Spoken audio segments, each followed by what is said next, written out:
Hey guys, how's it going? This is Mike from M&R Automotive. Today we're doing a light output video for a 2023 GMC Canyon. We installed two 40-inch light bars, one in white and one in amber. I wanted to show you guys a comparison of how they perform versus factory headlights. This is the factory headlights, and now I'm going to turn on the white light bar. Notice how much more the road is lit, the trees are lit, it's a lot wider.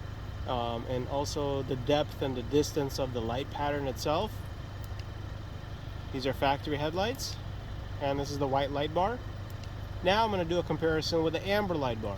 So these are factory headlights, and this is the amber light bar. Amber is good for bad weather conditions such as snow, rain, dust, or even fog. Now I'm going to do a comparison versus the high beams. These are the low beams, these are the high beams, and this is the white 40-inch light bar. High beams, low beams, light bar. Thank you guys for watching, and I hope you guys enjoyed watching this video. Thank you very much.